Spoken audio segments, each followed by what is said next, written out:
news, everyone! Tonight, passports are legal. For now. Gun ban shot down, Hernandez speaks out, and more. Good news starts right now.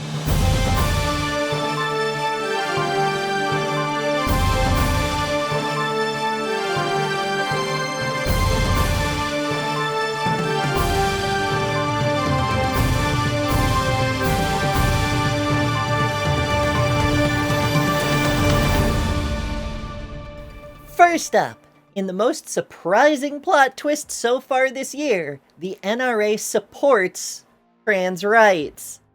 To own guns, anyway. From Newsweek. Gun right groups took aim Friday at the Trump administration's reported consideration of a plan to restrict transgender Americans from owning firearms, claiming such a proposal is a non-starter. The National Rifle Association insists the Second Amendment, quote, isn't up for debate, as senior Justice Department officials have reportedly held internal deliberations about issuing regulations restricting transgender individuals from possessing guns in the wake of a shooting at a Catholic school in Minnesota that left 2 children dead and 17 others injured on August 27th. Quote, the NRA supports the Second Amendment rights of all law-abiding Americans purchase, possess, and use firearms, the group said in a statement posted on X. The NRA does not and will not support any policy proposals that implement sweeping gun bans that arbitrarily strip law-abiding citizens of their Second Amendment rights without due process. The Second Amendment Foundation, a Washington state-based gun rights advocacy nonprofit group, also blasted the Department of Justice's reported consideration of new firearms restrictions, saying it, quote, stands resoundingly in opposition of any such policies. Quote, the Second Amendment guarantees the rights of all Americans, and no subset of the people can be singled out for disparate treatment as punishment for the criminal acts of an apparent member of the group, SAF told Newsweek in a statement. Quote, gun owners are all too familiar with the tactic of punishing everyone for the evil criminal acts of an individual, and this issue is no different. The right to possess firearms can only be stripped away from Americans following, quote, lengthy and thorough due process that proves danger to society, according to SAF officials. Quote, disarming trans individuals based purely on their self-identification flies in the face of the Constitution and the current administration's purported support of the Second Amendment, SAF statement concluded. Beyond the bad policy and constitutional infirmities of such considerations, the Department of Justice has no authority to unilaterally identify groups of people that it would like to strip of their constitutional rights. SAF sincerely hopes that the reports of such considerations by the DOJ are inaccurate, as the policy reportedly being contemplated is worthy of the strongest possible condemnation and legal action. Gun Owners of America, a Virginia-based nonprofit with more than 2 million members and supporters, also denounced the Trump administration's reported plans. Quote, Gun Owners of America does not compromise with our support for the right of all people to keep and bear arms, GOA Senior Vice President Eric Pratt told Newsweek in a statement. Quote, that means we oppose any and all gun bans, whether proposed by Republicans or Democrats. Anti-gunners would happily label every gun owner crazy in order to confiscate our firearms and infringe on our rights. You're not going to give up an inch. The National Association for Gun Rights, meanwhile, noted that only a Title III court can adjudicate someone as mentally defective for the purposes of firearm restriction. Quote, it is a judicial branch function, not an executive branch function, NAGR President Dudley Brown told Newsweek in a statement. Quote, this process, and only this process, is available today as it may apply to transgenders or to Americans suffering from mental health issues. But taking rights away from any American without due process is an affront to the Constitution. All ex parte gun bans are unconstitutional. Brown said any new regulations imposed by the government would be abused in the future against, quote, ill-favored communities, including conservatives and law-abiding gun owners. Quote, our advice to the decision makers over at the ATF, DOJ, and FBI is to stop chasing headlines on the back of the Second Amendment and focus on preserving and protecting gun rights so that law-abiding Americans can defend their loved ones from violent nutcases, criminals, and gang members, Brown told Newsweek.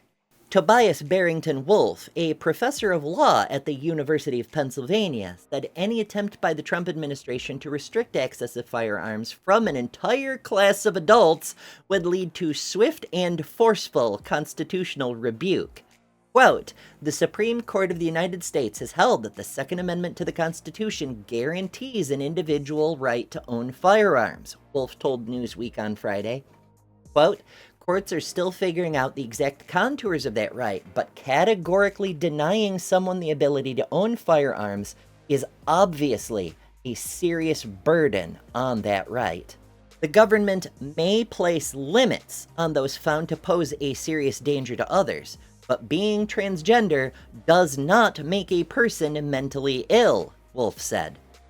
Quote, that should not even need to be said in 2025, he continued. Nor do trans people have any pattern of greater rates of violence towards others. To the contrary, trans people are targets of violence at higher rates than almost any other group of people. There are no grounds for treating trans people as a danger or a menace, and I predict the courts would quickly strike down any effort by this administration to take away their Second Amendment rights. The U.S. State Department is ordered to continue processing correct passports. For now. From Reuters. A federal appeals court on Thursday declined to allow U.S. President Donald Trump's administration to refuse to issue passports to transgender and non-binary Americans that reflected their gender identities. A three-judge panel of the Boston-based U.S. First Circuit Court of Appeals declined to put on hold an injunction issued by a trial judge barring the U.S. Department of State from enforcing a policy it adopted at Trump's direction. Quote, we're thankful the court rejected this effort by the Trump administration to enforce their discriminatory and baseless policy, said Lee Nowlin Soul, a lawyer with the American Civil Liberties Union, which pursued the case. The White House had no immediate comment. The lawsuit is one of several concerning an executive order Trump signed after returning to office on January 20th, directing the government to recognize only two biologically distinct sexes, male and female. The Republican president's order also directed the State Department to change its policies to only issue passports that, quote, accurately reflect the holder's sex. The State Department subsequently changed its passport policy to, quote, request the applicant's biological sex at birth, rather than permit applicants to self-identify their sex and to only allow them to be listed as male or female. Before Trump, the State Department for more than 3 decades allowed people to update the sex designation on their passports. In 2022, Democratic President Joe Biden's administration allowed passport applicants to choose X as a neutral sex marker on their passport applications, as well as being able to self-select M or F for male or female. Transgender, non-binary, and intersex people represented by the ACLU sued, arguing the policy unlawfully prevented them from obtaining passports consistent with their gender identities or with an X sex designation. U.S. District Judge Julia Kobik agreed, saying the State Department's policy was arbitrary and was rooted in an irrational prejudice toward transgender Americans that violated their equal protection rights under the U.S. Constitution's Fifth Amendment.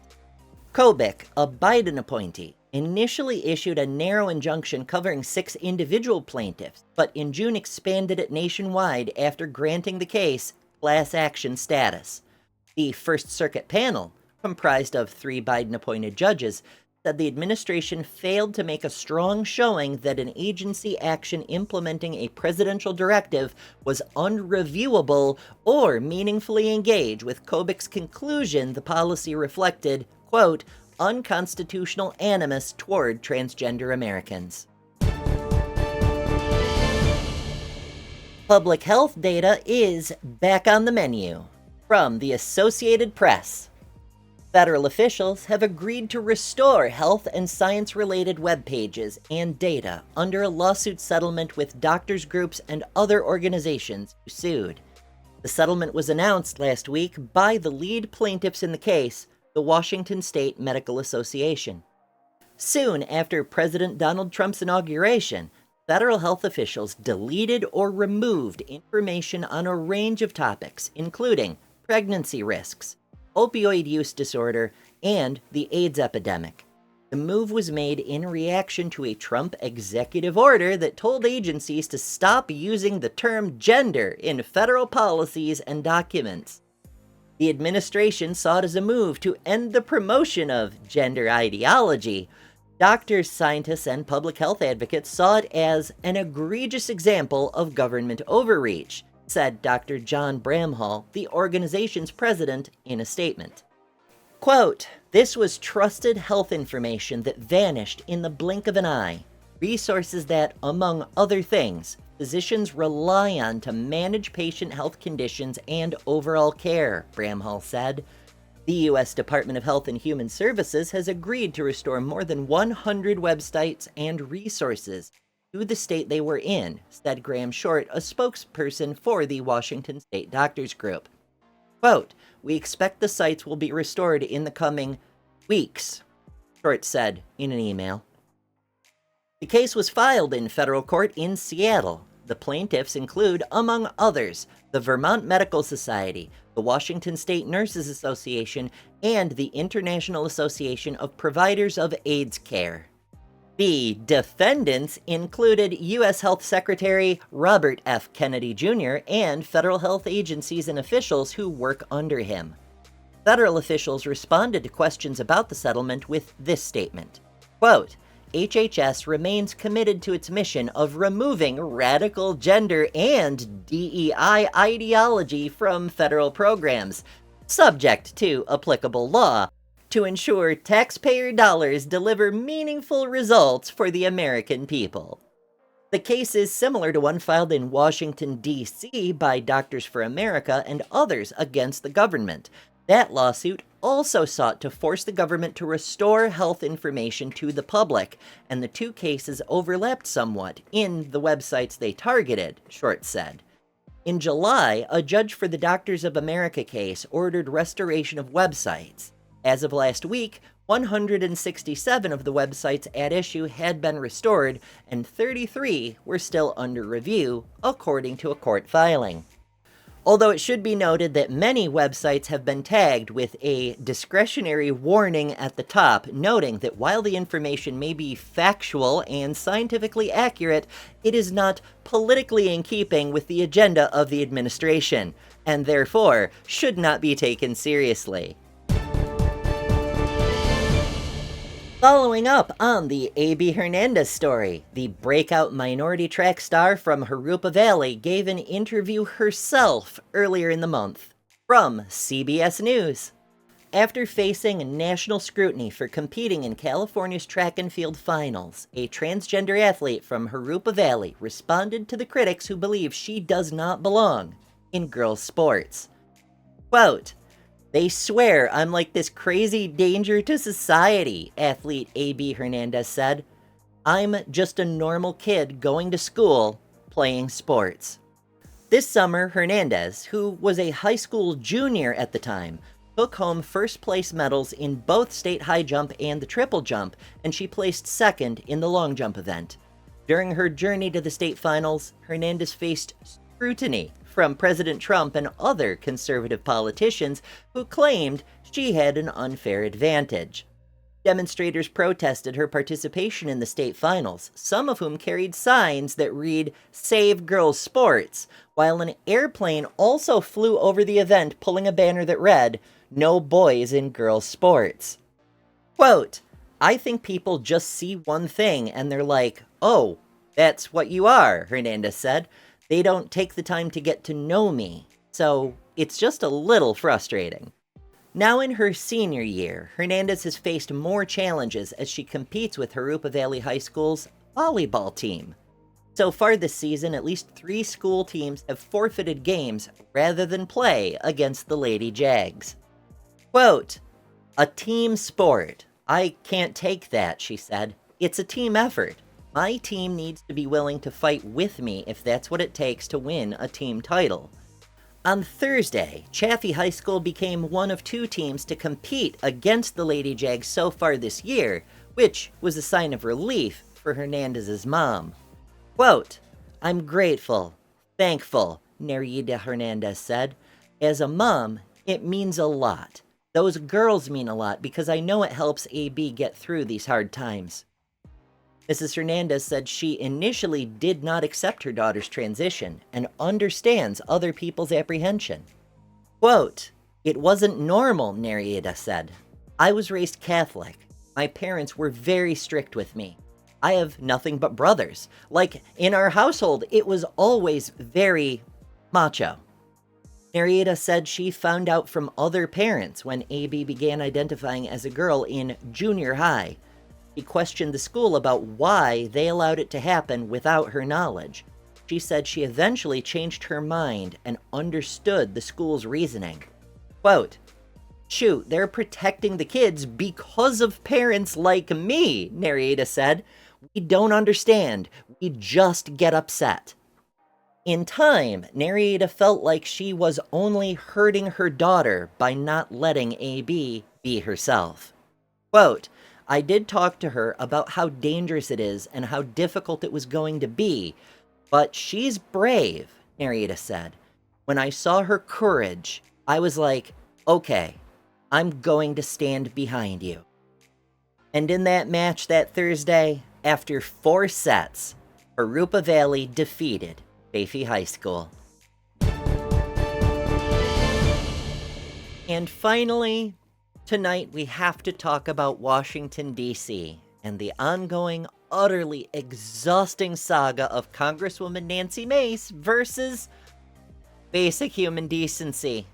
Or, as I like to call it, the perpetual temper tantrum.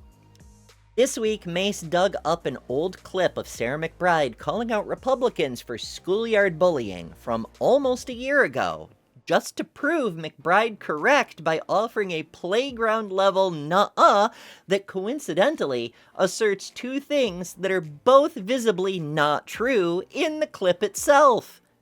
Talk about denying reality.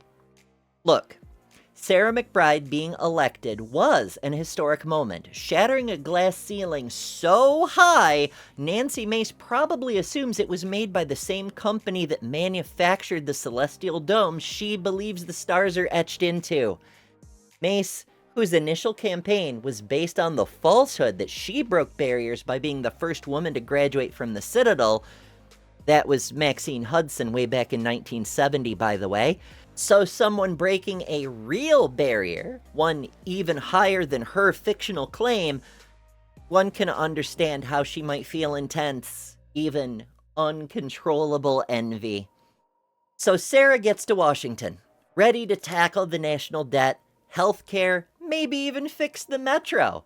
And what is the immediate, laser-focused priority of her colleague Nancy Mace? Is it a bipartisan effort to combat inflation? No. Is it securing funding for her constituents? Nope. It is drafting a resolution to ensure that the newly elected member can't use the staff bathroom. Think about that. Of all the things happening in the world, multiple wars, climate change, the fact they keep remaking Pride and Prejudice, this is the hill Nancy Mace has decided to die on. The public bathroom. She's behaving less like a U.S. representative and more like a 3-year-old whose sibling just got a new toy and the only thing she can think to do is lick it. And when McBride understandably pointed out that this behavior is perhaps a tad childish, A reasonable criticism, frankly, given that this entire spectacle has the intellectual maturity of a playground dispute over who gets the gerrymandering crayon.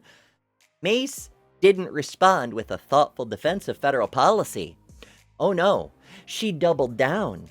She got louder. She effectively stamped her little feet and demanded that everyone else join her in this very bizarre congressional version of My Ball You Can't Play. It is the political equivalent of throwing a fit that the kid with leukemia shouldn't be allowed to use a hairbrush because her hair is a wig. Except for the fact that Sarah McBride's hair is natural and Nancy Mace literally wears a wig. And honestly, I feel bad for her staff. I guarantee you, right now, somewhere in Mace's office, a poor, exhausted 22-year-old aide is frantically Googling, is there a congressional rule against hiding all the good snacks in the pantry so only I can eat them? Because that is the next logical step in this regression.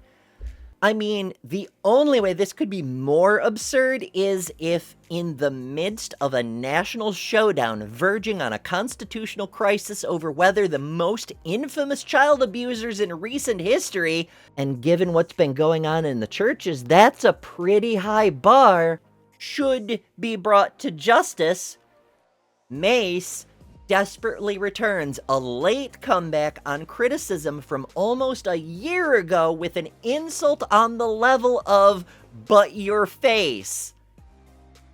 Cadet Mace, you took a year to dwell on this specific statement, and that's what you came up with? It's ridiculous! If personal insults were all you were left with, which kind of goes to show you really do have no actual argument, you could have at least said something cutting, like, "You have a high hairline." Though Mace might not want to compare hairlines. Or, "You wear too much makeup." Though the much older Mace might not want to bring up that subject either. The point is, if you're going to go out of your way to demonstrate your opponent is correct, that you can't stop thinking about her, as well as that your level of intellectual discourse is stuck at the pre-K level, at least aim for something that might hit. It's also insulting to toddlers. At least a toddler's motives are pure. They just want the juice box. Nancy Mace appears to be doing this purely because she isn't the center of attention, and now she just wants everyone else to be as miserable as she is. And that, ladies and gentlefolk, is the state of American politics, being constantly derailed by a woman who apparently peaked developmentally sometime between the introduction of object permanence and the ability to wipe herself. Her entire intellectual arsenal consists exclusively of hurling turd missiles, which says much more about her than the people she targets. Unfortunately, she throws about as well as a toddler too, which means she only succeeds in splattering shit everywhere. This isn't Mace's only cry for attention, of course. As various news outlets have reported, she's taken to shouting slurs over and over in official committee hearings. Tranny, tranny, tranny, I don't really care. She has challenged other representatives to a fist fight across the tracks after school. You want to take it outside? Mr. Chairman, the committee is not in order. She has talked about people's genitals on national television. His penis isn't going to be in my bathroom. So. This isn't just a pattern of disgraceful behavior. It's an inability to behave like a very small child. Do not call me a child. I am no child. But also, who could forget the time she vandalized her own house to astroturf some empathy for how much she suffers for her constituents?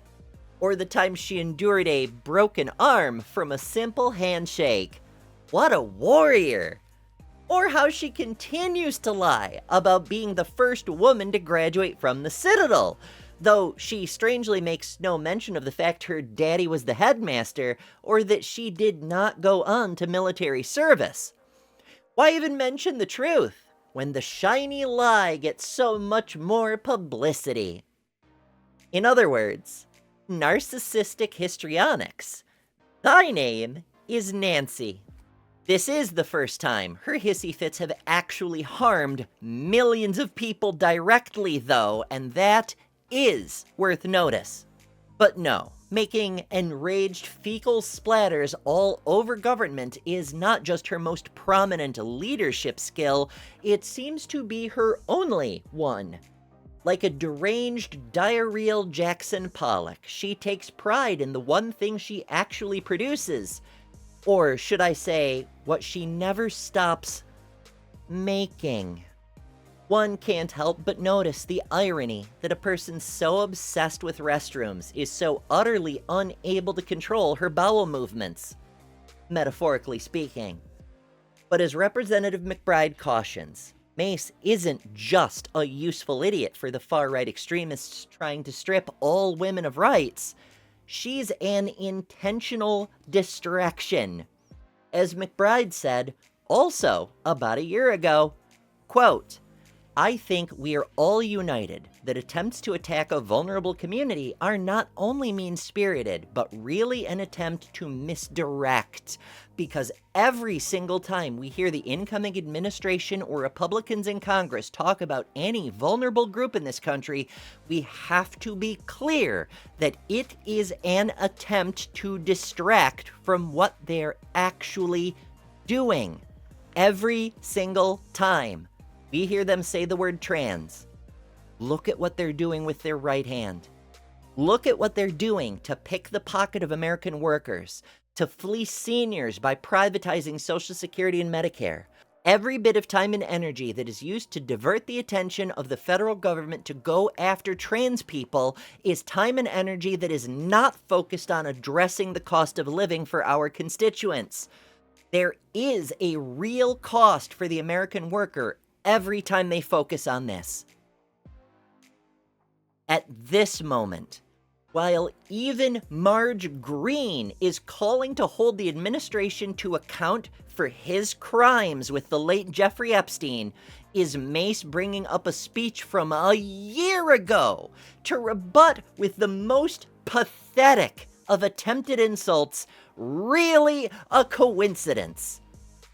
Or is it an incredibly obvious and intentional distraction? I wish they would spend a fraction of the time that they spend thinking about me, figuring out how to make government actually work better, rather than making it work worse in order to prove that government can't work. Going forward, all patriotic Americans should consider responding to Mace's conspiracy-ridden, attention-seeking misbehavior with the only answer it deserves. Where are the Epstein files? If you enjoy content like this, make sure to subscribe.